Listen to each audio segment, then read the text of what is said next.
और काम दीपनो ऐसा दृश्य और ऐसी वस्तुओं का सेवन करना पाप की जड़ समझ करके इनका एकदम कतई त्याग कर देना चाहिए। ये होता है चित्त में वैराग होने से। और वैरागवान पुरुषों के मानो वृक्ष ही सूख गए हो। थोड़े वर्षों के पहले जितने वृक्ष पुरुष देखने में आते थे, आज बहुत ही कम देखने में आते। ऐश और आराम ने उनके ऊपर भी हाथ फेर दिया, तो कंचन से जो बचे वे ऐश आराम में आकर के डूब गए, और वहां से निकल आगे बढ़े तो वे भोगों के वहां, विषय भोगों के वहां डूब। किसी साधक ने कहा कि ये कंचन कामनी का त्याग तो सहज है, किंतु मान बढ़ाई और ईर्ष्या का त्याग कठिन है। कंचन तजना सहज है, सहज त्याग करने।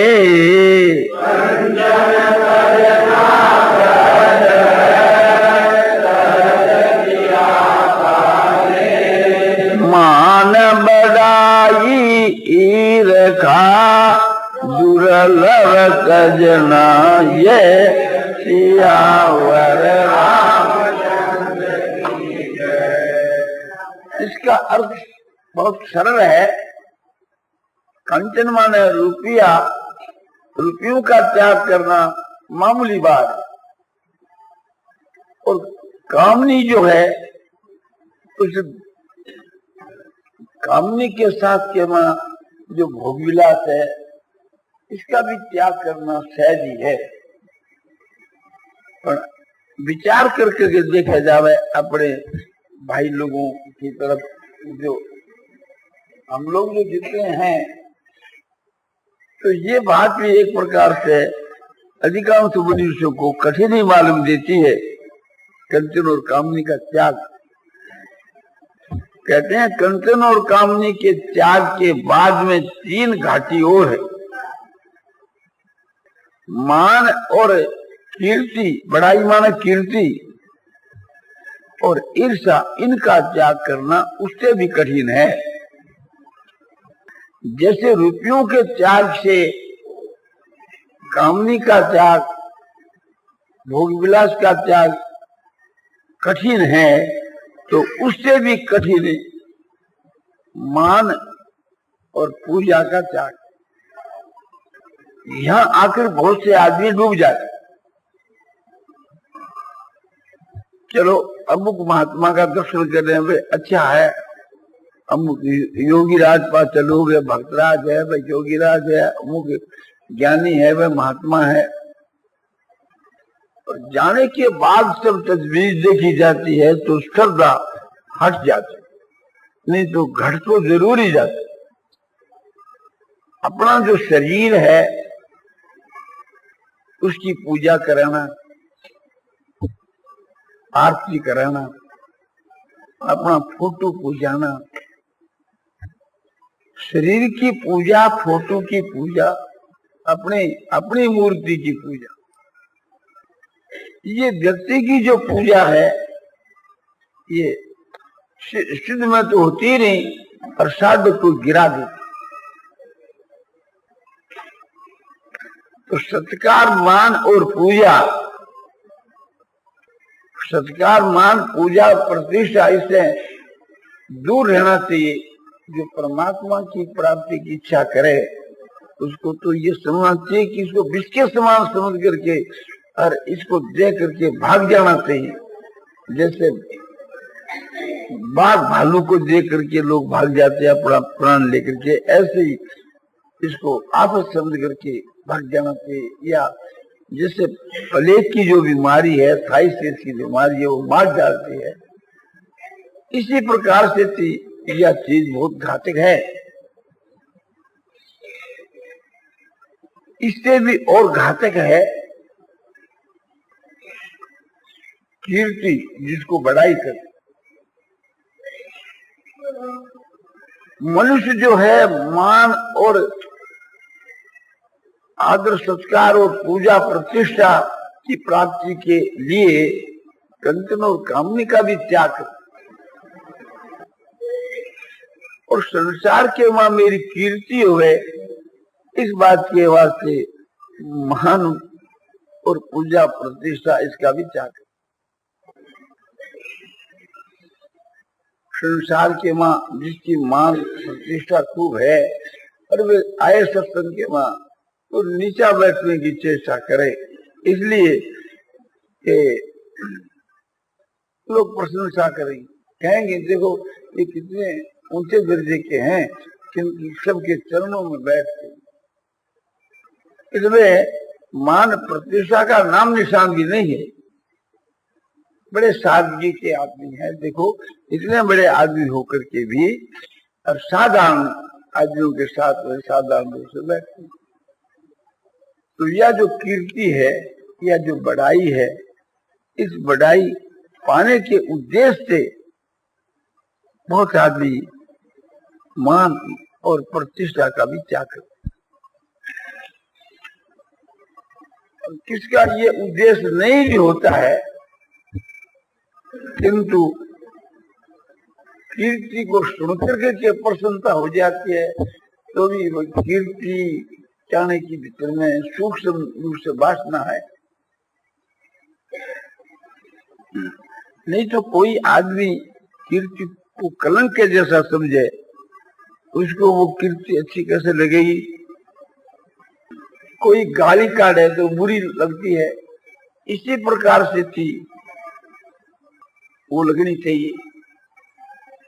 निंदा और स्तुति दोनों में जिनका समभाव है तो वह है महात्मा पुरुष,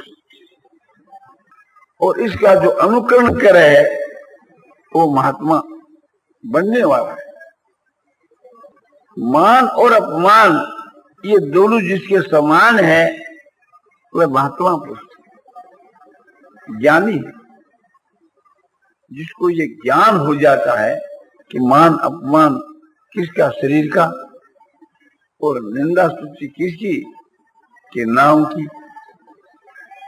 जिसको ये ज्ञान हो जाए कि मैं नाम और रूप दोनों से अलग हूं, नाम और रूप दोनों उपाधि है, वह मान बढ़ाई और प्रतिष्ठा के वहां नहीं फंसते। तो साधक जो है उच्च कोटि का, उसको ये मान बढ़ाई और प्रतिष्ठा का त्याग कर देना चाहिए। इसमें समभाव हो जाता है जब ये समझ लेता है कि ये जो मेरा शरीर है और इसका ये अमुक नाम है, ये दोनों से ही आत्मा का कोई संबंध नहीं। जब हमारा जन्म हुआ था उस वक्त में ये नाम नहीं था, बाद में इसका ये नाम रखा गया। तो आत्मा तो इसके पहले ही था, तो ये आत्मा का नाम नहीं। जब आत्मा का नाम नहीं है, मैं आत्मा हूं, तो मेरा इस नाम से क्या संबंध है। और भी संसार में बहुत से नाम हैं, कोई किसी को नाम लेकर के अपने गाली देता है, प्रशंसा करता है, तो उससे मेरा क्या संबंध। इसी प्रकार से थी ये जो शरीर है ये उत्पत्ति विनाशशील है और अवश्य भावी नाश होने वाला है। फिर इसको ले जाकर लोग शमशान में जला देंगे। तो इस शरीर जो है एक प्रकार से व्यक्ति ये बुत है, हाड़ मांस और खून की, तो इसका क्या एक प्रकार से मान और क्या अपमान। सोचो निंदा स्तुति चीज क्या है, शब्द है, और शब्द है वो आकाश का गुण है। तो उस आकाश का गुण है तो उससे मेरा क्या संबंध। इस व्यक्ति को लक्ष्य करके निंदा स्तुति करे तो व्यक्ति से भी मेरा क्या संबंध। नाम न लेकर करे तो नाम से भी मेरे के समझ। तो मूर्खता से अपना नाम मान लिया, संबंध जोड़ लिया, ये अज्ञान से संबंध जोड़ लिया। ये अज्ञान जिसका ज्ञान के द्वारा नष्ट हो गया है, उस महात्मा के लिए निंदा स्तुति दोनों समान। और ईर्ष्या जो है वो भी एक प्रकार से चीज घातक है, या भी एक घाटी है, इसका पार होना भी बहुत कठिन है।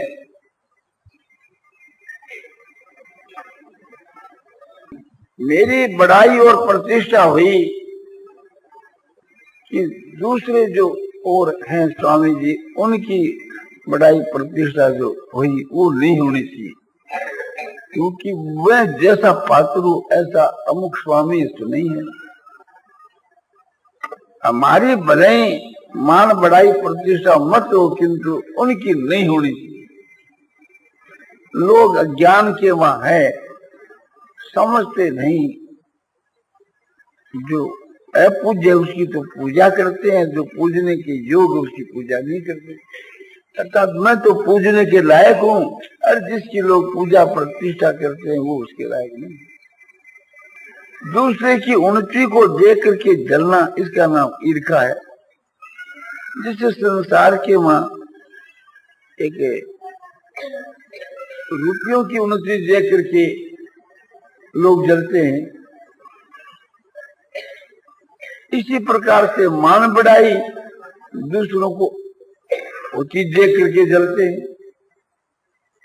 तो ये एक प्रकार से रुपयों का जो स्वार्थ है, शरीर के आराम और भोग का स्वार्थ है, इसी प्रकार से मान बढ़ाई प्रतिष्ठा का ये स्वार्थ है। इस स्वार्थ के कारण से लोग आगे बढ़ने नहीं पाते। इसलिए जो मनुष्य अपने आत्मा का कल्याण चाहे, इन स्वार्थ के ठोकर लगा देनी चाहिए। यहां से लेकर ब्रह्म लोक तक के जितने हो गए सबको ठुकरा देना चाहिए। यदि परमात्मा की प्राप्ति आप चाहते, इसमें कहीं फंस गए तो फंस गए, फिर तो आपका पतन ही पतन है। ये विचार करना चाहिए कि हम इस संसार के बीच के मां या क्या इन चीज के लिए आए हैं? ये तो पापियों के भी देखने में आते हैं। इस कवि ने कहा है, सूतेदारा और लक्ष्मी पापी के भी हो।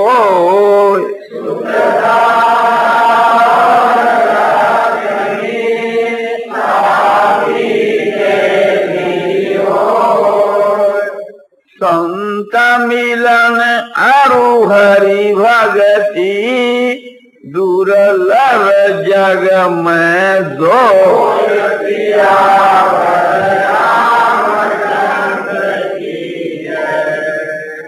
शुद्ध जो पुत्र दारमन स्त्री लक्ष्मी मन रुपये, ये तो पापियों के भी देखने में आते हैं। तो ही चीज संसार में दुर्लभ है, महापुरुषों का मिलन और ईश्वर की भक्ति।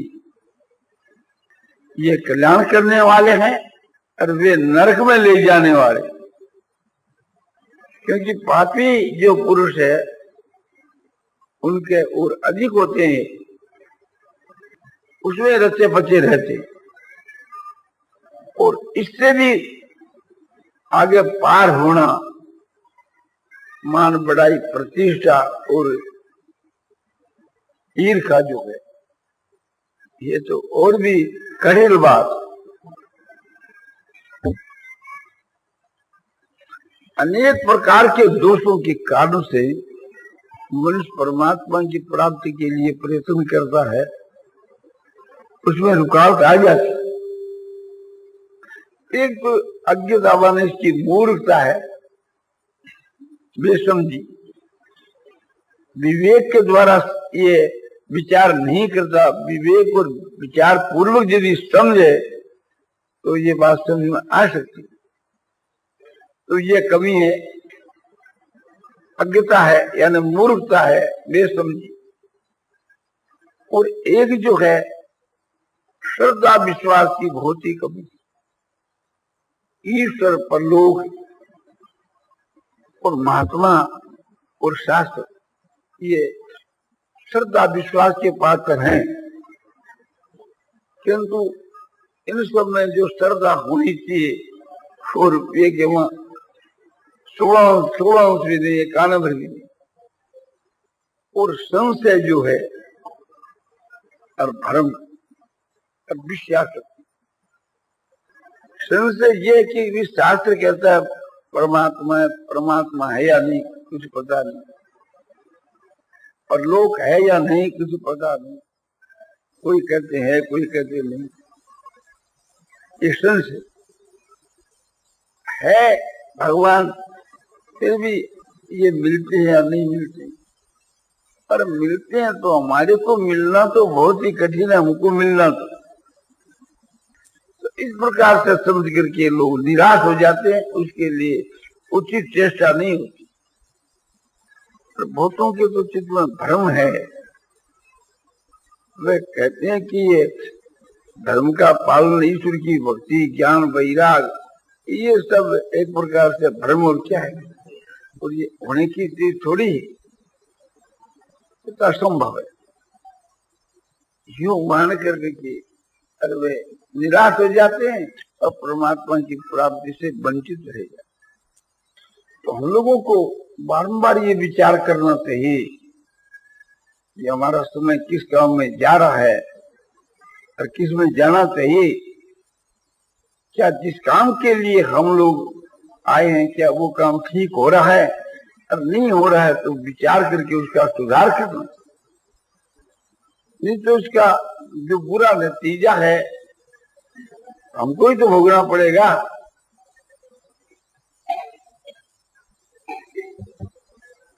ये तो नहीं है कि माल मिलेगा तो तुम खाओ,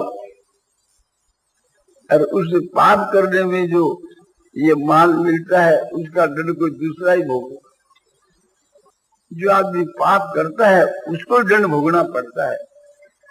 ये युक्ति संगत, शास्त्र संगत है, उचित न्याय युक्त बात। तुम थोड़ा सा विचार करो, आप जो भोग सामग्री को इकट्ठा कर रहे हैं, रुपयों को इकट्ठा कर रहे हैं, तो ये कितने दिन के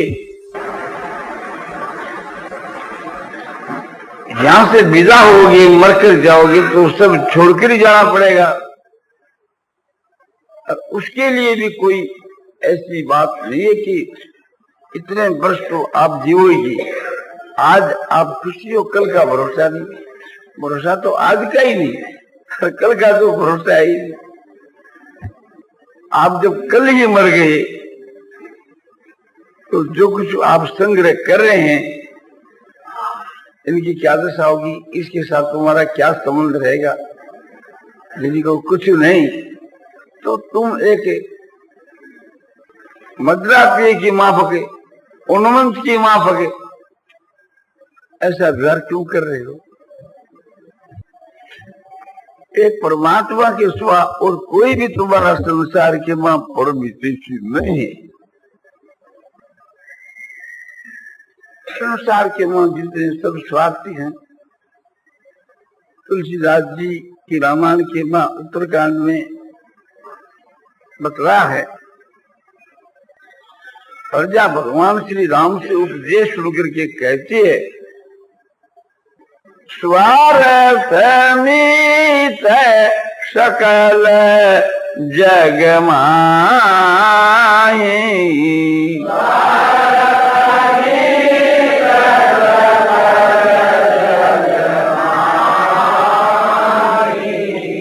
स्वप्ने हु प्रभु परमारथ नाही।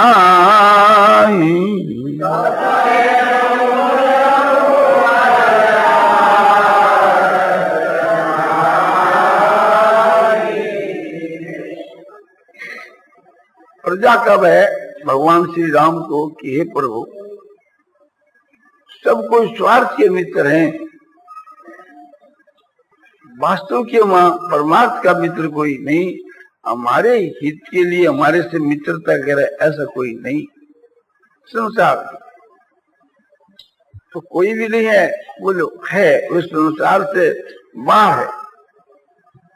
कौन है कि आप के आपका भक्त। हेतु रहित जग जुग उपकारी,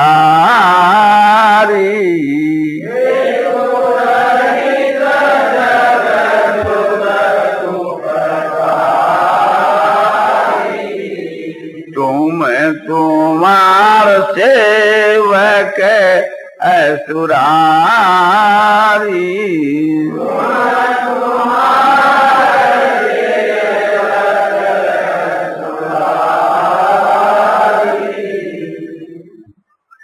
हे प्रभु, हे असुररी, हेतु रहित उपकार करने वाले या तो आप हो या आपका भक्त। यह बात सुन करके हम लोगों को भगवान के वहां प्रेम करना चाहिए, विश्वास करना चाहिए, श्रद्धा करनी चाहिए, और महापुरुषों में श्रद्धा विश्वास करना चाहिए। प्रेम के लायक तो केवल एक भगवान, और श्रद्धा के लायक शास्त्र भी है, महापुरुष भी है, परलोक भी। जिस प्रकार से थी हम लोगों का समय बीत गया, काल बीत गया, इसी प्रकार से भविष्य में बीतता रहेगा। तो आप हिसाब लगा करके देखो, क्या इस जन्म में भगवान की प्राप्ति होगी? और नहीं तो फिर हम इस बात का क्यों नहीं विचार करें और इस हानि को क्यों सहन करें? हमको इसके लिए उतावला होकर के अपने को बचाना चाहिए। जिससे कोई गऊ दलदल में फंस जाती है और उसको निकालने कोई चेष्टा नहीं होती तो वह तरफ तरफ करके मरती। तो ये संसार रूपी एक दलदल है। ये जो आपको बताया कंचन, कामनी, शरीर का आराम और भोग, मान बढ़ाई, पूजा, प्रतिष्ठा और ईर्ष्या, इसी प्रकार से थी। और भी जो अज्ञता है, संशय है, भ्रम है, इन दोषों को दोष समझ करके इनका कतई त्याग कर देना चाहिए और ज्ञान, वैराग और भक्ति के नशे में हर वक्त मस्त रहना चाहिए। नहीं तो आगे जाकर के घोर पश्चाताप करना पड़ेगा और उस पश्चाताप करने से भी कोई कार्य की सिद्धि नहीं होगी।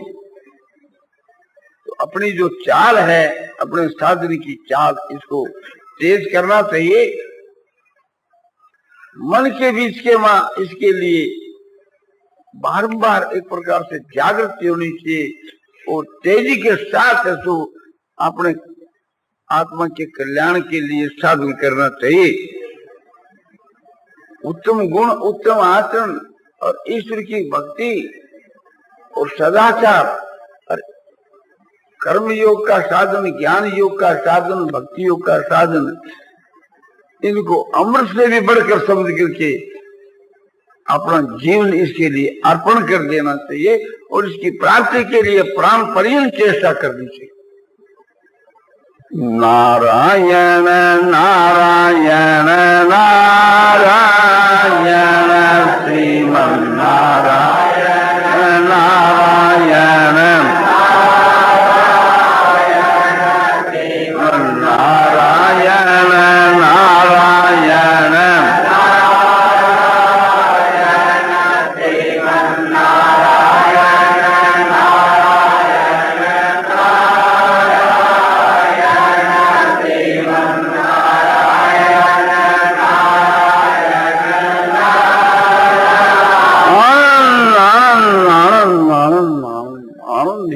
आनंद, शांति शांति शांति। भजन एवं संकीर्तन, भगवान श्री कृष्ण का ध्यान, दुर्गुणों का त्याग, सद्गुणों का सत्कार, विषय प्रवर्तन सद्य श्री जयदयाजी गोविंद का द्वारा मिति श्रावण कृष्णा एकम संवत 2019 तदनुसार तारीख 18/7/62 बार बुधवार के प्रातः काल 9 बजे करीब गीता भवन के सत्संग भवन में दिया गया।